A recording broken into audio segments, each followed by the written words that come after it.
Bonjour à tous, bienvenue sur CryptoFort. Aujourd'hui, nous allons parler des solutions à mettre en place en 2023 dans le cas d'un blackout et dans le cas d'une récession économique grave.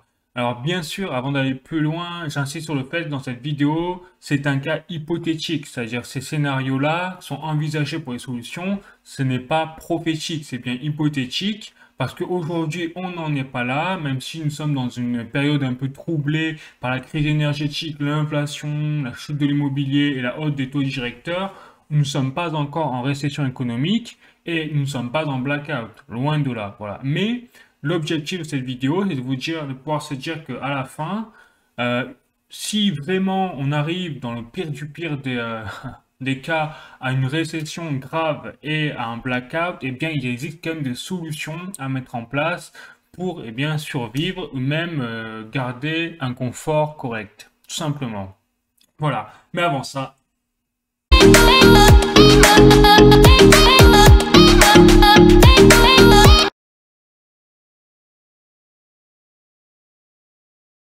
déjà, on va rappeler le contexte économique de 2023.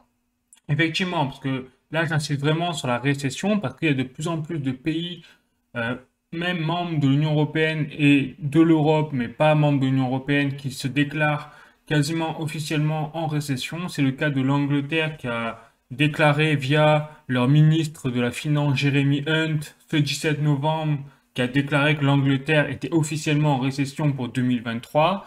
Eh bien, c'est pour ça que, à partir de ce scénario-là, j'ai cherché également les avis de la Commission européenne, de la Banque centrale européenne, même de la Banque de France, et tous ces organismes-là s'accordent à dire qu'au pire, on aura peut-être une récession légère. Voilà. Donc ça veut dire quand même qu'on aura peut-être une récession en 2023 au niveau de la France et au niveau de l'Union européenne. Et ce, dans un contexte de crise énergétique, dans un contexte d'inflation, taux directeur, etc. Voilà.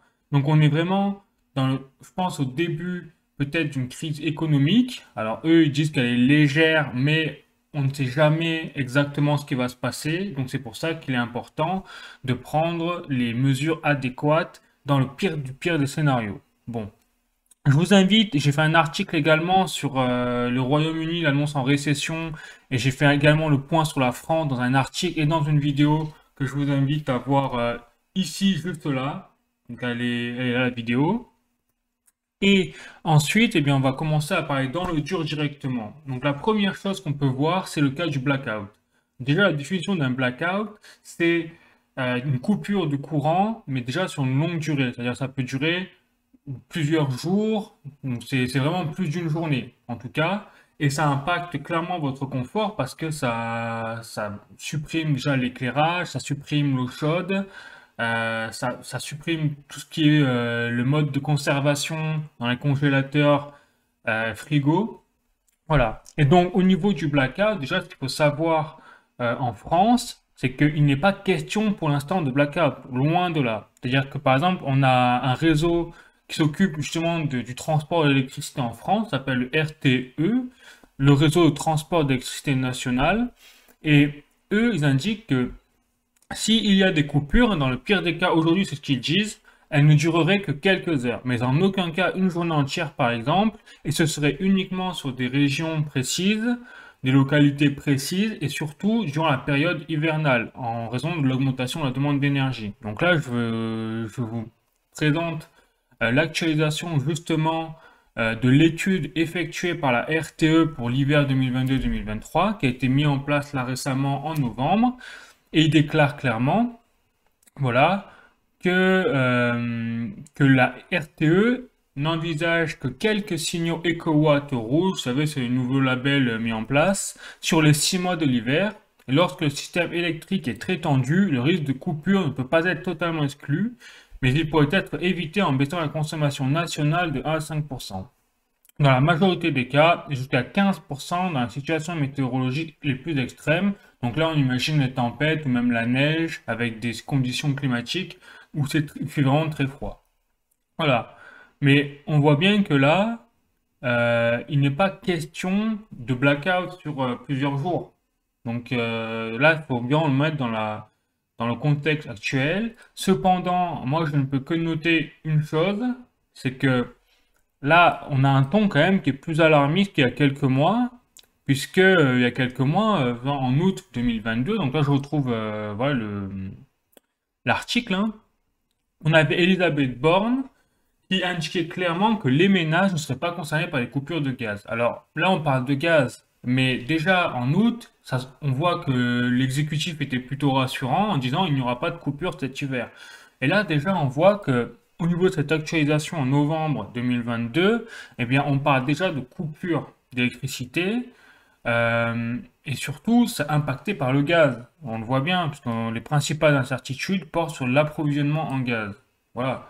Donc, on voit bien que malgré les propos optimistes d'Elisabeth Borne en août 2022, c'était il y a quelques mois, hein, eh bien finalement, on va peut-être se taper des coupures d'électricité, et ça, c'est le RTE même qui l'annonce. Donc, donc ça veut dire qu'on a quand même, je trouve, une escalade vers un scénario plus négatif, malheureusement. Donc c'est pour ça que je trouve qu'il est intéressant que, en plus, la France, on a également Bruno Le Maire là, qui a déclaré que lui, il pensait pas avoir une récession en 2023, alors que absolument tout, enfin, quasiment tous les gouvernements dans le monde, toutes les organisations dans le monde annoncent au moins une récession légère avec une probabilité.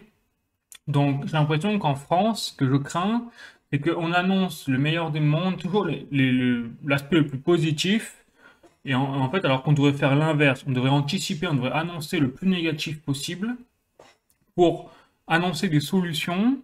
Et si on rencontre pas la situation la plus négative possible, bah, tant mieux. Mais en plus, on a pris les solutions qui vont faciliter les choses. Voilà, comme le font par exemple le Royaume-Uni, c'est clair que ça fait pas plaisir leur plan d'austérité pour les Britanniques, c'est clair. Mais au moins, ils ont une vision, ils savent où ils vont, et ils mettent des choses en place pour justement essayer de s'en sortir. Voilà. Alors que nous, ben, j'ai l'impression qu'on subit quand même beaucoup au gré des événements et que bah, si ça devient de pire en pire, eh bien tant pis quoi. Voilà. Bon.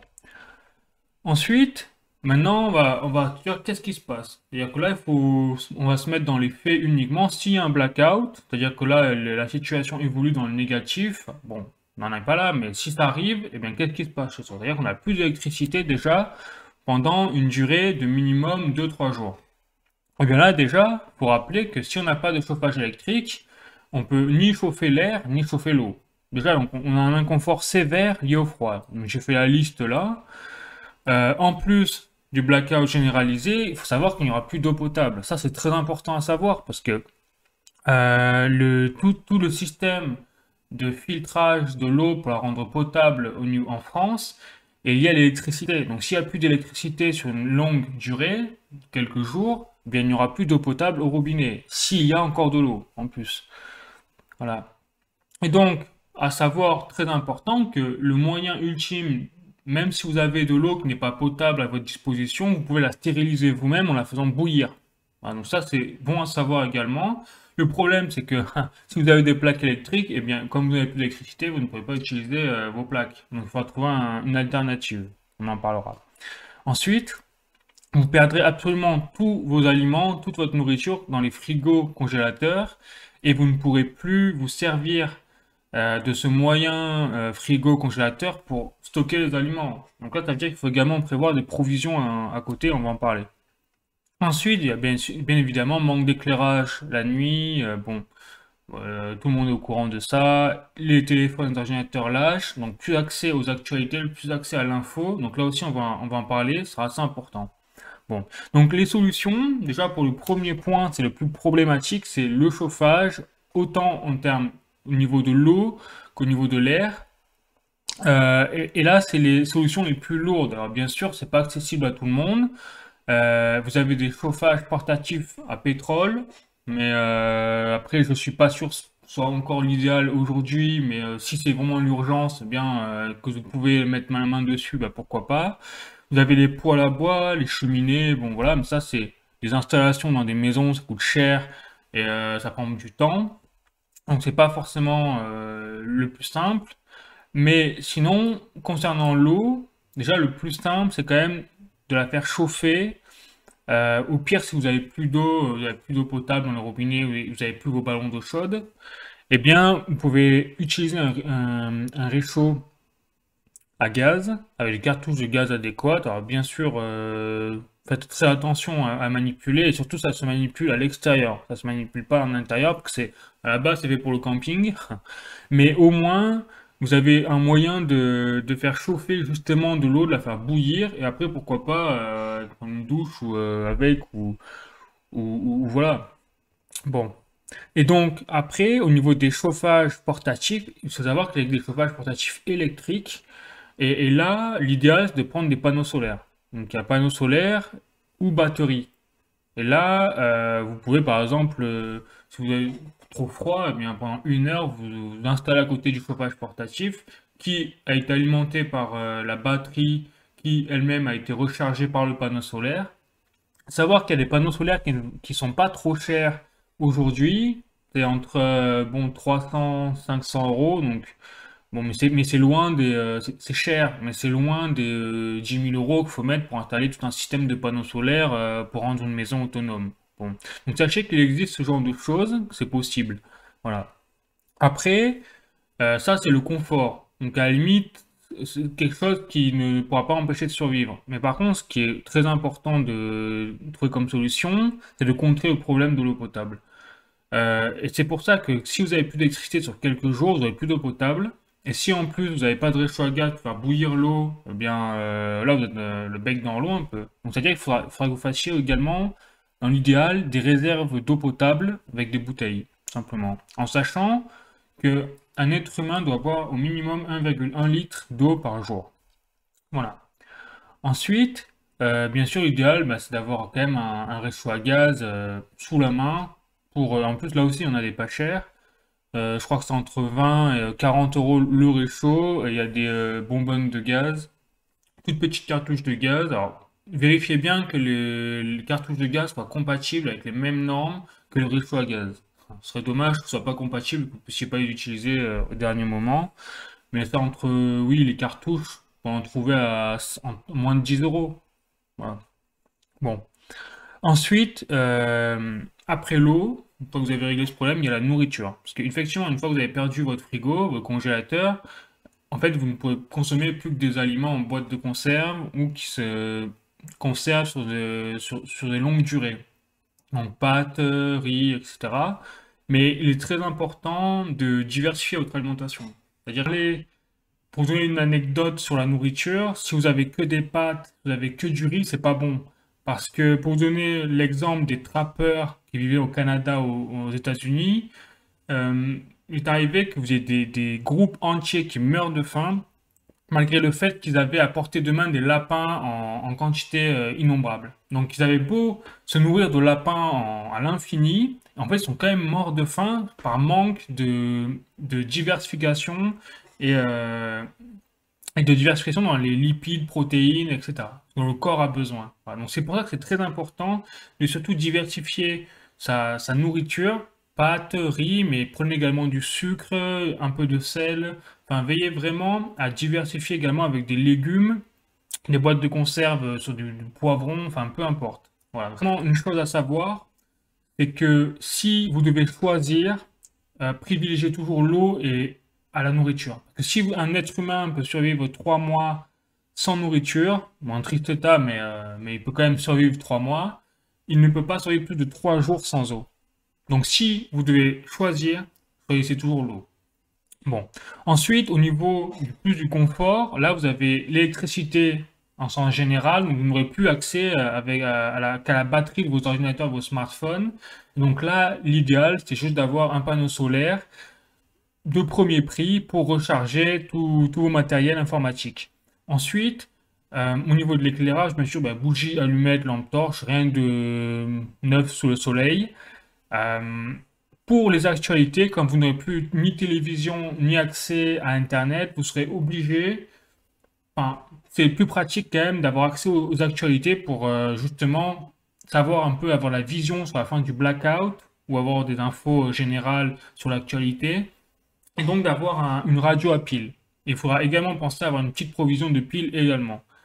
Ensuite, comme tout instrument de survie indispensable, il faudra prévoir également une trousse de secours avec un kit de pharmacie, médicaments, sparadrap, etc.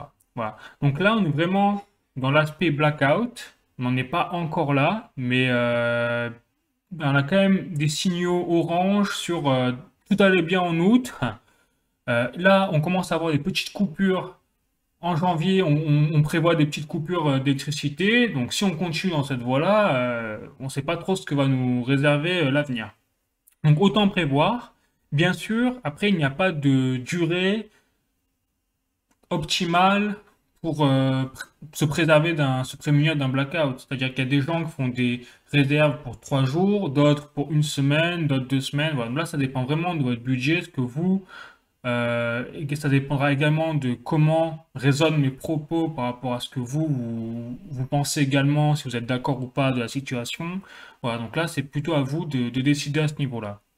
Ensuite, maintenant qu'on a fait le point sur le blackout, sur l'aspect énergétique, on va voir l'aspect économique. Parce que si aujourd'hui, je parle de l'aspect vraiment économique, c'est que déjà, d'un point de vue optimiste, faut savoir que Bruno Le Maire, donc le ministre de l'économie en France, ne prévoit pas de récession en 2023 et va même à l'encontre de tous les organismes, tous les gouvernements voisins à la France, comme le Royaume-Uni, même l'Allemagne, même l'Italie. Enfin, il y a beaucoup de pays qui tablent sur une probabilité d'une récession en 2023. Mais nous, en France, par contre, tout va bien. Donc là aussi, il faut faire attention, parce que même la Banque Centrale Européenne et même la Commission Européenne a déclaré la probabilité d'une récession en 2023, certes légère. Ils parlent eux tous d'une récession légère, mais ils parlent quand même d'une récession. Et donc, ce que je trouve dommage avec les propos optimistes, par exemple, de Bruno Le Maire, c'est que dans ce cas-là, on ferme la porte directement, en fait, à la prise de solutions pour anticiper le pire. Donc ça, c'est qu'on peut voir par exemple avec nos voisins britanniques, c'est que eux, ils disent OK, on va être en récession, ça va être le bazar en 2023, on est d'accord. Les Britanniques, OK, on sait que vous n'êtes pas contents, on est d'accord, mais la situation, elle est réaliste. C'est du moins plutôt enfin, à ce que fait penser leurs propos. Et donc, ils proposent d'ailleurs un plan d'austérité, des solutions. Voilà. Et ils les proposent pas au dernier moment, quand on est au pied du mur. Ils les proposent au bon moment, c'est-à-dire quelques mois avant, et ils disent va falloir faire des efforts, mais si on fait ces efforts-là, peut-être qu'on va s'en sortir, en gros. Alors que nous, en France, eh bien, si vraiment on a une récession économique grave qui s'annonce en 2023, ou juste même une récession normale, eh bien, aujourd'hui, on n'a pas de solution déclarée, si ce n'est encore une fois peut-être la politique du quoi qu'il en coûte. Donc c'est peut-être pour ça que Bruno Le Maire sait que ça va aller, parce que en fait, il sait que c'est l'État qui va tout mettre sous perfusion, comme là on l'a fait avec le Covid. Mais là aussi, il n'y a pas que des bons côtés. C'est-à-dire qu'après, la dette publique française va énormément s'alourdir. Et si derrière, en plus, on table sur une chute de l'euro par rapport au dollar, déjà que la dette française va littéralement exploser et ce sera peut-être encore pire comme conséquence que la récession économique en elle-même. Donc, donc voilà, donc là je suis un peu sceptique à ce niveau-là. Tant mieux si vraiment ils ont des données qui les rassurent et qui fait qu'on ne sera peut-être pas en récession en 2023 pour la France, bah, tant mieux vraiment. Mais je pense qu'il faut quand même, au moins, en tant que particulier, peut-être prendre des mesures qui sont en plus largement possibles et pas coûteuses en soi pour essayer au minimum de limiter la casse déjà à notre niveau individuel. Voilà, donc c'est ce qu'on va voir. Alors déjà, la première chose qu'il faut savoir, c'est que comme les gouvernements et les organisations parlent tous de récession légère, il faut savoir que c'est la différence entre ce que moi je dis récession grave, que je dis dans le scénario apocalyptique, c'est-à-dire la différence, là un PIB léger, c'est un PIB, une récession légère, c'est un PIB qui a un faible recul.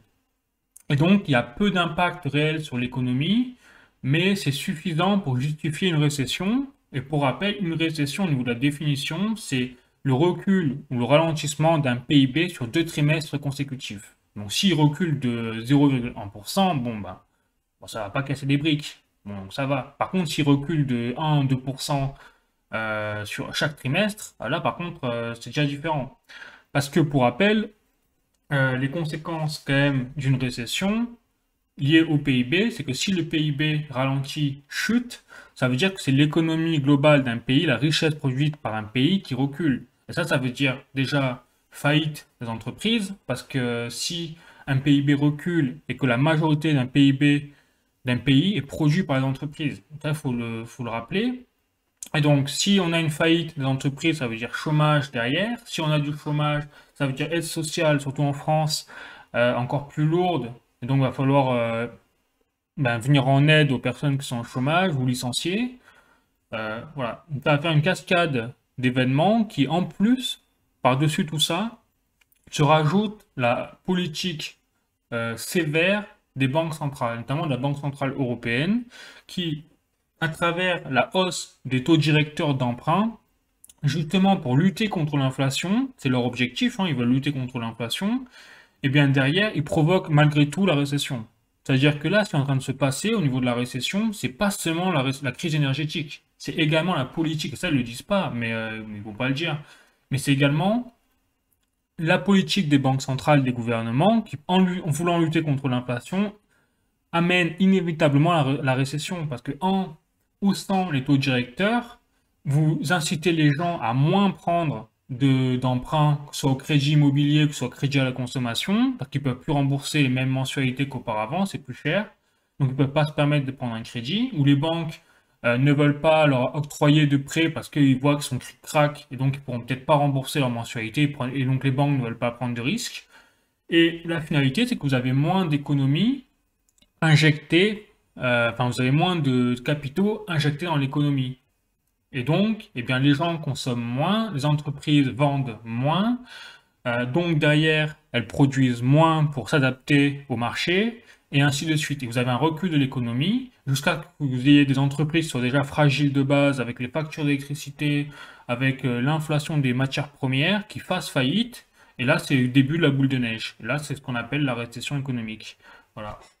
Et donc, à travers tout ça, eh bien, si on se base sur le plan particulier, si on se base sur le plan juste individuel, déjà, la première chose qu'il faut voir, c'est que si votre entreprise fait faillite, eh bien, déjà, il faut anticiper le chômage, ou alors vous serez au chômage partiel. Donc ça, c'est une possibilité. Également de prévoir que c'est l'État, d'ailleurs Bruno Le Maire qui est peut-être optimiste à ce niveau-là, à juste titre, parce que c'est l'État qui va mettre sous perfusion toutes les entreprises avec une grande aide comme au niveau du Covid. Donc ça, c'est peut-être une éventualité à anticiper. Ensuite, il faudra quand même prévoir une chute encore drastique du pouvoir d'achat, une augmentation, une flambée des prix. D'ailleurs, la Commission européenne l'a avoué elle-même, elle s'attendait à une nouvelle flambée des prix, justement causée par la récession économique. Parce que quand un pays est en récession économique, il devient par ce fait moins compétitif par rapport au niveau mondial, par rapport aux autres pays.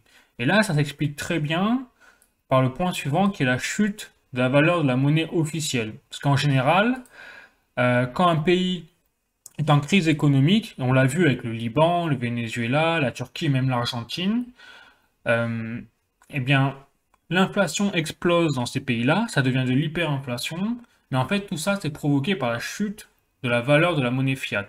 Et par exemple, le Venezuela, qui comptait énormément sur sa vente de pétrole lourd, c'est-à-dire qui était par définition nécessitait plus de moyens de raffinage, et bien du coup il le vendait plus cher aux autres pays. Mais comme après vous avez eu des autres pays exportateurs de pétrole qui ont ajusté leur prix, le Venezuela est devenu hors jeu au niveau compétition dans les prix du pétrole.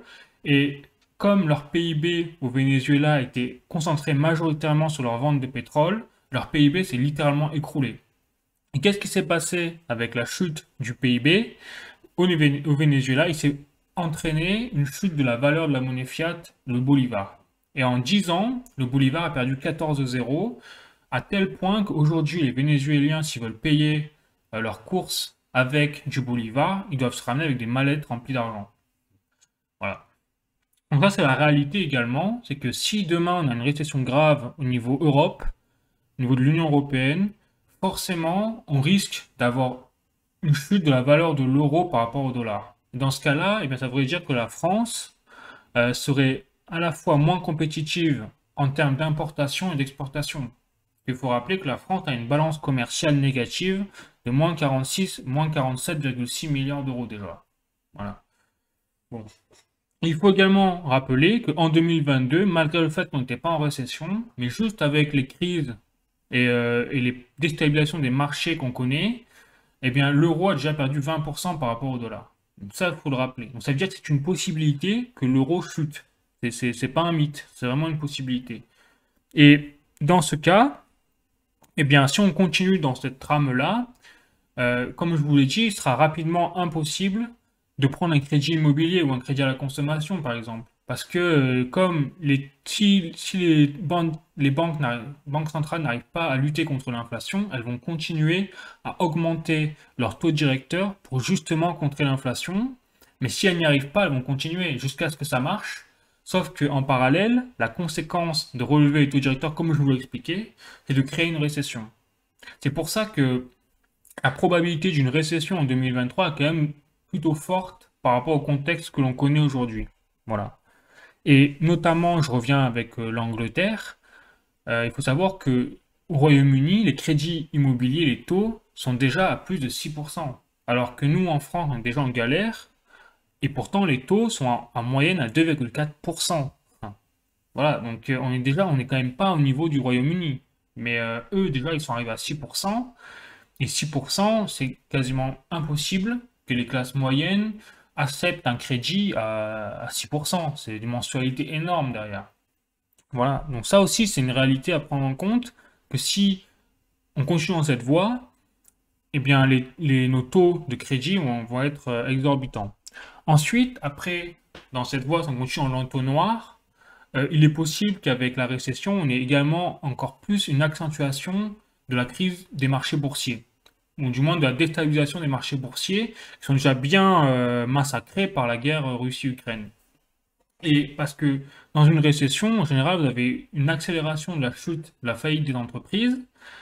Euh, et donc, qui dit chute des entreprises, ben, forcément, les entreprises qui sont cotées en bourse voient leurs actions chuter même à zéro si elles font faillite, forcément. Donc là, c'est une possibilité également à prendre en compte si vous avez des actions. Là, il faut que vous fassiez attention, que vous ayez des stratégies de sortie, d'entrée pour vos actions. Je n'entrerai pas en détail, parce que je ne suis pas conseiller financier ni en investissement. Voilà. Et ensuite, le bouquet du bouquet, si on est dans le cadre d'une récession grave au niveau économique, ce serait la crise bancaire. Parce que là, avec tous les événements, tous les facteurs de déstabilisation au niveau de l'économie, on a déjà par exemple une banque, le Crédit Suisse, qui est la banque numéro 2 de Suisse, qui là, au troisième trimestre, a déclaré calmement qu'elle avait 4 milliards de francs suisses, enfin quasiment d'euros, de pertes. Et que là, au quatrième trimestre, il y a déjà des rumeurs qui installent le doute sur le fait qu'elle aurait encore 1,6 milliard d'euros de pertes au quatrième trimestre 2022. Ça veut dire que déjà, ce genre de banques-là, qui sont quand même classées too big to fail, c'est-à-dire qu'elles sont trop grosses, qui ont des risques systémiques, que si elles font faillite, eh bien, elles pourraient entraîner des répercussions dans l'économie au niveau global, au niveau mondial. Eh bien, il y a des banques comme ça qui sont déjà fragiles de base. Donc, si on vient en plus rajouter une récession mondiale, une récession au niveau de l'Union européenne, à ce niveau-là, ça veut dire que déjà qu'elles sont cric-crac, eh bien, avec la hausse des taux directeurs, elles vont avoir de moins en moins de clients au niveau des crédits immobiliers, des crédits de la consommation. Et on sait bien que l'essence même d'une banque, c'est de prêter de l'argent. Voilà. Donc là aussi, c'est quelque chose qui peut devenir possible dans le contexte actuel. En fait, tout est possible dans le contexte actuel. C'est pour ça qu'il est bien d'envisager quand même des solutions.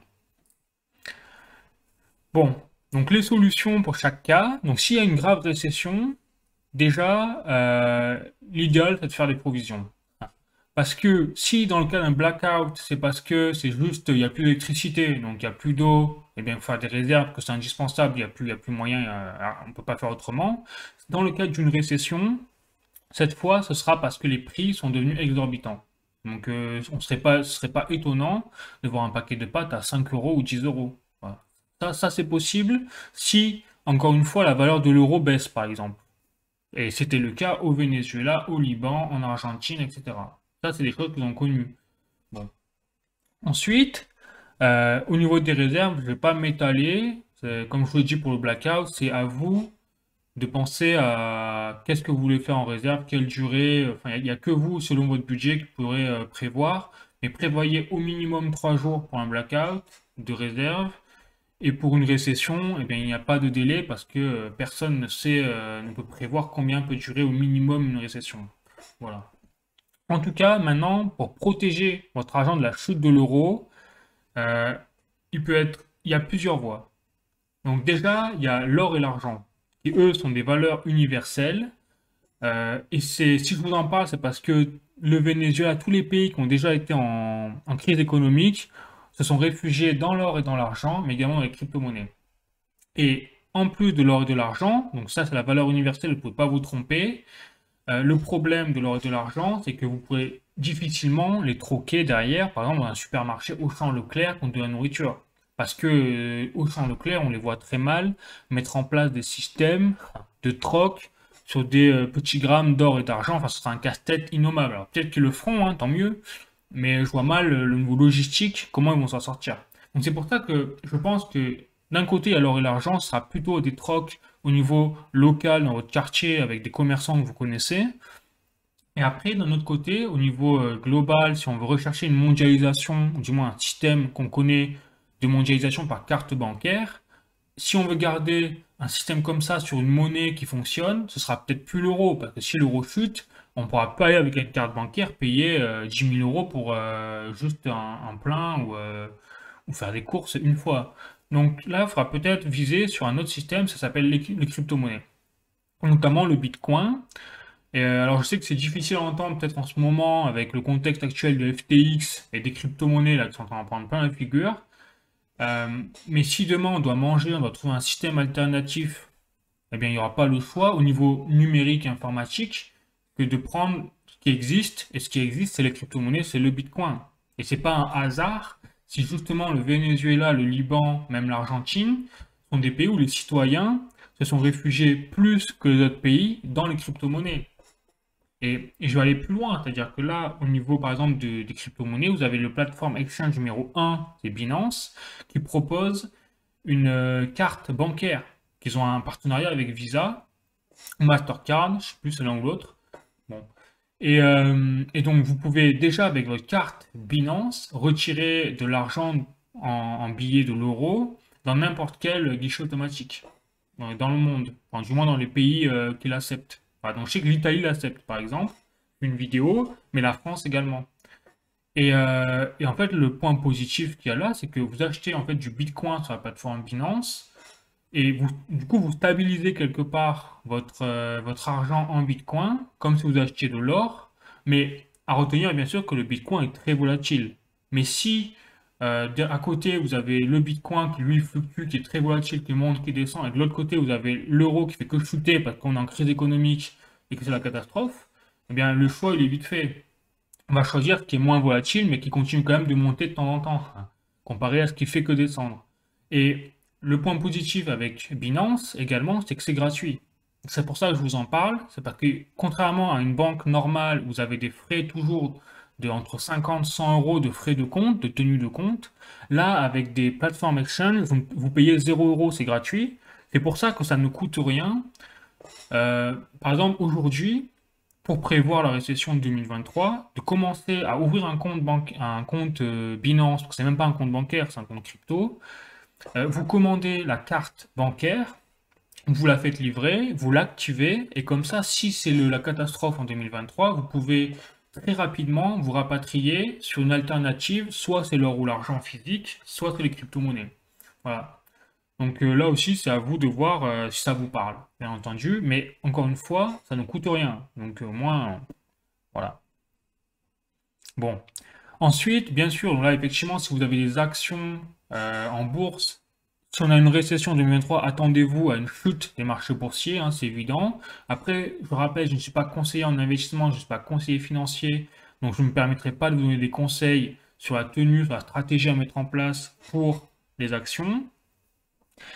Et enfin, tout ce qui est la crise bancaire, si votre banque chute, fait faillite, manque de peau, eh bien sachez que c'est pour ça qu'il faut prévoir au cas où que vous ayez une solution de rapatriement sur une deuxième banque, par exemple. Donc d'ouvrir un compte en banque dans une autre banque pour plusieurs choses. Déjà, la première raison, c'est que si vous avez par exemple plus de 100 000 euros sur votre compte bancaire, sachez qu'il y a un fonds de garantie au niveau de la France qui garantit en cas de faillite d'une banque des fonds jusqu'à hauteur de 100 000 euros. Donc si vous avez plus de 100 000 euros sur un compte bancaire, ben, vous serez remboursé que jusqu'à 100 000 euros au maximum. Donc c'est pour ça que si vous avez un surplus de 100 000 euros, eh bien il serait judicieux de mettre ce surplus sur un autre compte bancaire dans une autre banque. Et en plus, le deuxième point positif, c'est que si vous avez la chance d'être dans une banque solide et que l'autre elle est moins solide, bah, vous avez une des banques qui fait faillite, mais au moins vous gardez une banque. Voilà. Et donc vous pouvez rapatrier vos fonds en urgence, par exemple, sur la bonne banque qui tient le coup.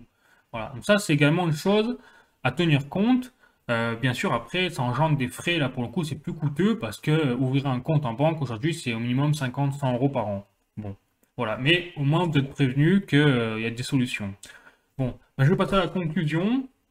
Donc, pour conclure, vous voyez, on a d'un côté le blackout, la crise énergétique, et de l'autre côté la récession économique. Et vous voyez qu'en fait, par exemple au niveau des provisions, que ce soit le blackout ou la récession, en fait c'est la même chose.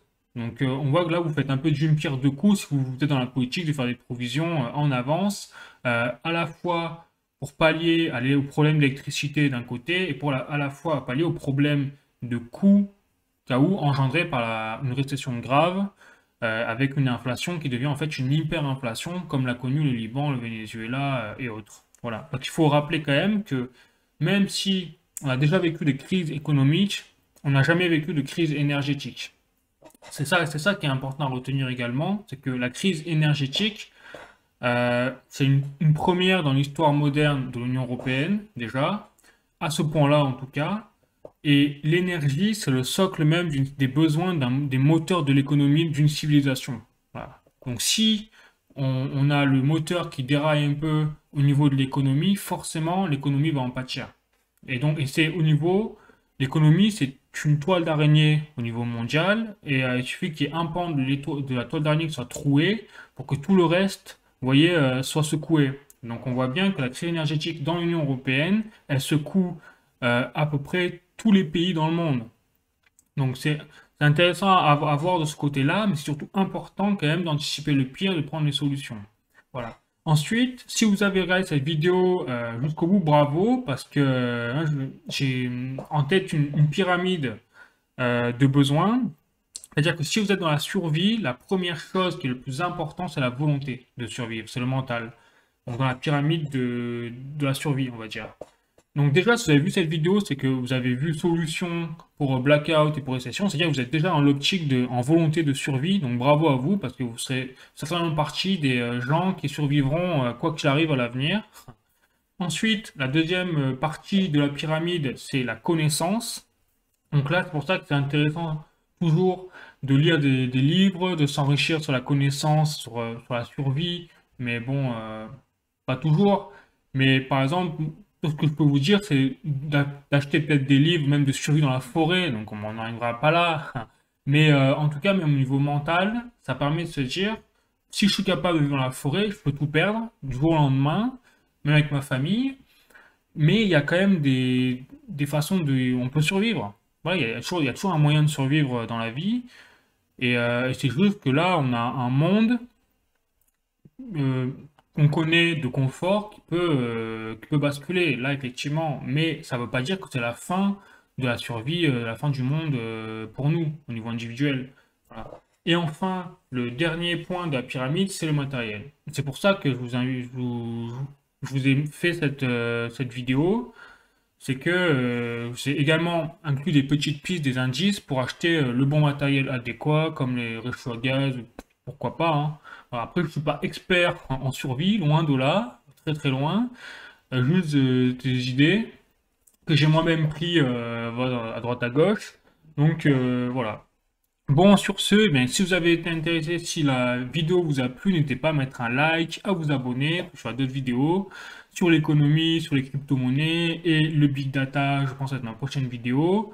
Voilà. Bon, sur ce, je vous fais la bise. Je vous dis à bientôt. Ciao.